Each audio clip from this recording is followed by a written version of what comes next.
Capítulo 11. Om. La llaga ardió mucho tiempo. Siddhartha tuvo que pasar al río a muchos caminantes que traían consigo un hijo o una hija, y a ninguno de ellos veía sin envidiarlos, sin que pensara: cientos, miles de personas poseen el más preciado tesoro. ¿Y por qué yo no? Hasta los malos, hasta los ladrones y asesinos tienen hijos, y los aman, y son amados por ellos, y yo no. Así pensaba, tan simplemente, tan sin razón. Se había vuelto semejante a los hombres niños. Ahora veía a los hombres de diverso modo que antes, y con menor presunción y menos orgullo los juzgaba. Sentíase más cercano a ellos, más interesado por sus semejantes. Cuando pasaba el río a los caminantes en la forma acostumbrada, hombres, niños, negociantes, soldados, mujeres, ya no le parecían gente extraña como antes. Los comprendía y compartía no solo sus pensamientos y puntos de vista, sino también los impulsos y deseos que impelían sus vidas. Sentía como ellos. Aunque estaba ya cerca de la perfección y le apenaba su última desgracia, le parecía que todos aquellos hombres niños eran sus hermanos. Sus vanidades, codicias y ridiculeces perdían para él lo que tenían de ridículo, se habían vuelto más comprensibles, más dignos de ser amados y hasta más dignos de estimación.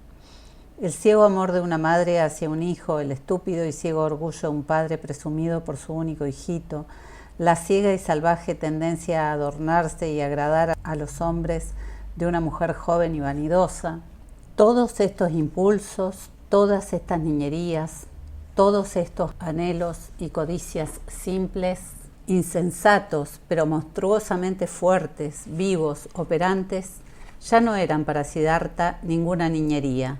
Veía que los hombres vivían por ellos trabajaban, viajaban, hacían la guerra, lo sufrían todo lo soportaban, y por ellos podía amarlos. Veía la vida, lo viviente, lo indestructible, el Brahma en cada una de sus pasiones, en cada uno de sus actos. Estos hombres eran dignos de ser amados y admirados por su ciega fidelidad, por su ciega resiedumbre y tenacidad. Nada les faltaba, en nada les aventajaba el sabio y el pensador más que en una futilidad, en una sola cosa, en que tienen conciencia de la unidad de toda la vida. Y Siddhartha dudaba muchas veces si este saber, estos pensamientos, merecían ser estimados tanto o si no serían más que una niñería del hombre pensador, del hombre niño pensador. En todo lo demás, los hombres del mundo y el sabio eran de la misma condición. Con frecuencia eran muy superiores a él, como en muchas ocasiones podían parecer superiores las bestias a los hombres, en su tenaz y recto obrar impuesto por la necesidad. Lentamente fue floreciendo y madurando en Siddhartha la conciencia de lo que era en realidad la ciencia, de lo que era en realidad la sabiduría, de lo que era en realidad la meta de su larga búsqueda. No era otra cosa que una disposición del alma, una facultad, un arte secreto, de poder pensar en cada momento, en medio de la vida, en la idea de unidad, de poder sentir y respirar la unidad. Floreció lentamente en él, resplandeció en las facciones del rostro infantil de Vasudeva, armonía, conciencia de la eterna perfección del mundo, sonrisa, unidad. Pero la herida seguía ardiendo, con amargura y añoranza pensaba Siddhartha en su hijo, alimentaba su amor y ternura en su corazón, dejaba que el dolor le mordiera y cometió todas las locuras del amor. Aquella llama no se apagaba, y un día en que la llaga ardía poderosamente, Siddhartha se fue al río, empujado por la añoranza. Montó en la barca con intención de ir a la ciudad y buscar a su hijo. El río se deslizaba blandamente, era la estación seca, pero su voz sonaba extrañamente. Se reía claramente. El río se reía claramente del barquero. Siddhartha se detuvo, se inclinó sobre el agua para escuchar mejor y en las mansas aguas vio reflejado su rostro. Y en aquel retrato había algo que le hacía recordar algo olvidado, y haciendo un esfuerzo de imaginación lo encontró. Este rostro se parecía a otro que en otro tiempo había conocido, amado y hasta temido. Se parecía al rostro de su padre, el rostro del Brahman, y recordó cómo siendo joven había obligado a su padre a permitirle irse con los penitentes. Cómo se despidió de él, cómo se fue y no volvió más. ¿No había sufrido su padre el mismo dolor por el que ahora él sufría por su hijo? ¿No hacía ya mucho tiempo que su padre había muerto, solo, sin haber vuelto a ver a su hijo? ¿No debía él esperar este mismo destino? ¿No era eso una comedia, una extraña cosa, esta repetición, este correr en un círculo fatal? El río se reía. Sí, así era. Se repetía lo que no había sido sufrir hasta el fin y solucionado. Sufriría siempre los mismos dolores, pero Siddhartha volvió a empuñar los remos y bogó hacia la choza, pensando en su padre, pensando en su hijo, sintiendo que el río se reía de él, en desacuerdo consigo mismo, propenso a la desesperación, y no menos dispuesto a reírse en voz alta de sí y de todo el mundo. Ah, ya no florecía la llaga, continuaba rebelándose su corazón contra el destino. La serenidad y la victoria no resplandecían todavía a través de su dolor. Sin embargo, sintió esperanzas, y una vez en la choza, sintió un irrefrenable deseo de abrir su pecho a Vasudeva, de mostrarle todo al maestro de los oyentes, de decírselo todo. Vasudeva estaba dentro en la choza y tejía un cesto.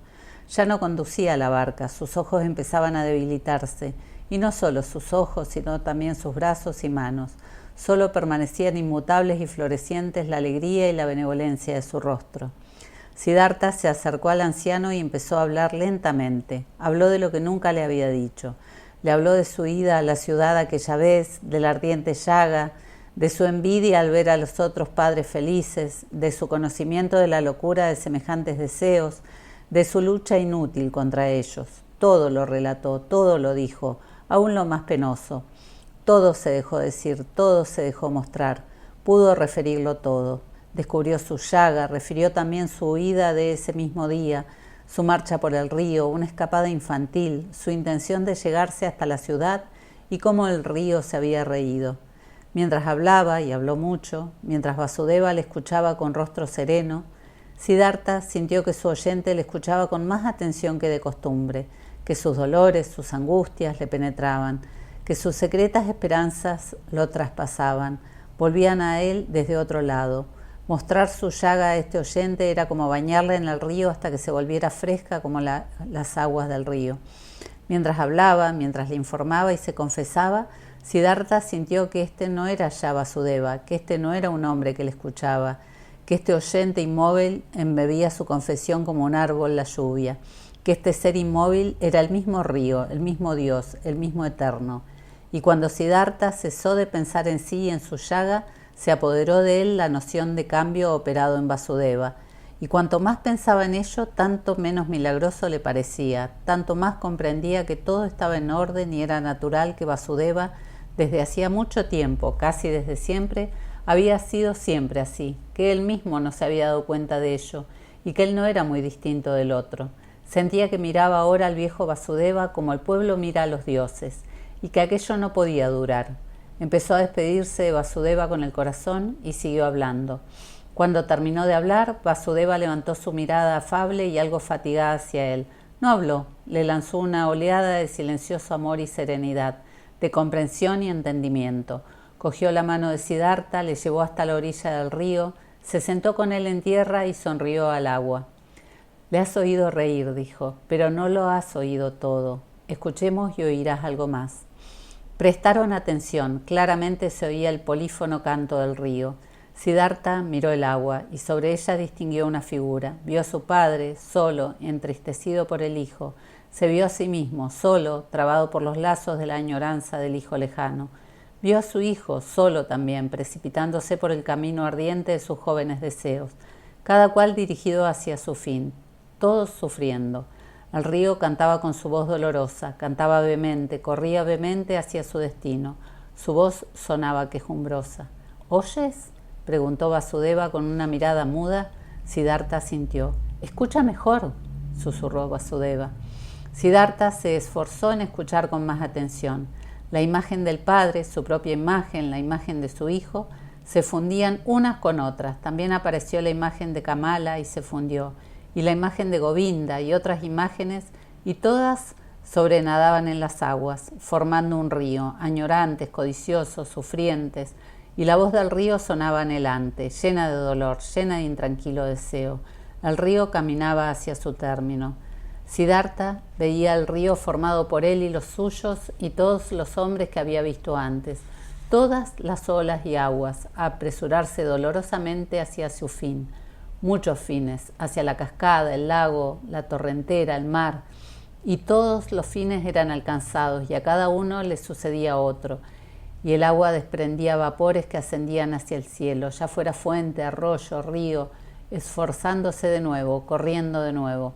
Pero la voz anhelante había cambiado, seguía sonando dolorosamente, pero otras voces se le unían, voces de alegría y de dolor, voces buenas y malas, rientes y tristes, cientos de voces, miles de voces. Siddhartha escuchaba ahora con toda atención recogiendo las voces. Solo ellas existían para él. Sentía que al fin había aprendido a escuchar. Ya otras muchas veces había oído todo esto, todas aquellas voces en el río, pero hoy sonaban de modo distinto. Ya no sabía distinguir aquellas numerosas voces, ni las alegres de las llorosas, ni las infantiles de las de los hombres. Pertenecían a todos juntos, lamentos del que añora, risas del sabio, gritos del colérico y gemidos del moribundo. Todo era uno, todo entremezclado y enredado mil veces, y todo junto, todas las voces, todos los fines, todos los anhelos, todos los dolores, todos los goces, todo lo bueno y lo malo, todo junto formaba el mundo. Todo ello formaba el río del acaecer, la música de la vida. Y aunque Siddhartha escuchaba atentamente este río, esta canción a mil voces, aunque no oía el dolor ni la risa, aunque no acordaba a su alma ninguna voz ni penetraba con su yo en ellas, sino que escuchaba el todo, percibía la unidad, y la gran canción de las mil voces venía a concentrarse en una sola palabra, que se llamaba Om, la perfección. ¿Oyes?, volvió a preguntar la mirada de Vasudeva. La sonrisa de Vasudeva resplandecía luminosamente. Sobre todas las arrugas de su viejo rostro se cernía esa sonrisa. Como sobre todas las voces del río flotaba el Om. Su sonrisa resplandecía luminosa cuando miró al amigo, y luminosamente brilló también en la cara de Siddhartha la misma sonrisa. Su herida florecía, su dolor lanzaba destellos, su yo se había fundido en la unidad. Desde ese instante cesó Siddhartha de luchar con el destino, cesó de padecer.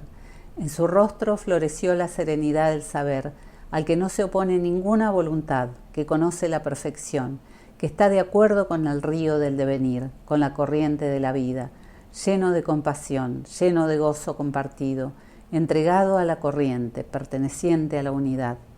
Cuando Vasudeva se levantó de su asiento en la orilla, cuando miró a Siddhartha a los ojos y vio brillar en ellos la serenidad del saber, le tocó el hombro suavemente con la mano como tenía por costumbre y dijo: «He estado esperando esta hora, querido. Ha llegado ya. Déjame partir. He esperado mucho tiempo este instante. He sido mucho tiempo el barquero Vasudeva. Ya basta. Adiós, choza. Adiós, río. Adiós, Siddhartha». Siddhartha se inclinó profundamente ante el que se despedía. «Lo esperaba», dijo en voz baja. «¿Te vas al bosque?» «Me voy al bosque, me voy hacia la unidad», dijo Vasudeva, radiante. Se alejó, radiante. Siddhartha lo siguió con la mirada.